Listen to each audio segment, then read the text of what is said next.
বাংলাদেশ টিকিটের জন্য বিখ্যাত, তাই বলে আপনি এরকম একটা জুকার লিগ, একটা ফ্রন্ট লিগ, একটা অস্ট্রেল লিগ চালু করে দিবেন? বাইক যাইলে বিপিএল ছাড়া আর কোনো লিগ হয় না, সেইখানে কিনা সেলিব্রিটি লিগ চলে। সরি, সেলিব্রিটি কুত্তা লিগ, পুরো অস্ট্রেলিয়ায় ভরা। ভাই এরকম লিগ হচ্ছে আয়োজন করা সম্ভব, এটা টি স্পোর্টকে না দেখলে বুঝতেই পারতাম না। আর ভাই এটা তো টিকিট খেলা না ভাই, সেলিব্রিটি কুত্তা লিগ দেখা আর জনিবার 5 মিনিটের ভিডিও দেখা সমান কথা, কারণ দুইটাতেই সেম আছে, ঠিক আছে?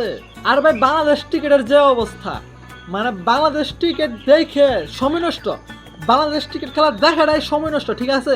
এর থেকে ওই যে বললাম জনিবার ভিডিও দেখা ভালো, এর জন্য প্রমাণ আজকে বাংলাদেশের খেলা দেখে না ভাই। যেইনে টিকিট দিছে মাত্র 50 টাকায়, সেই না মাত্র 8টা দর্শক হয়েছে। খেলা কি দেখবো, দেখে লাভ নেই, তোরা তো খেলতে পারে না রে ভাই। ওদের থেকে একটু আমার সুযোগ দেওয়া দরকার, আশা করি আমি কাজে লাগাবো সুযোগটা। যাই হোক, দিন শেষে আমরা এই বাংলাদেশের টিকিট খেলা অনেক উপভোগ করি, তারা যতই হারুক না কেন তারপরেও আমার টিভির সামনে বসে পড়ি তাদের খেলা দেখার জন্য। তো আজকের মতো এইটুকুই।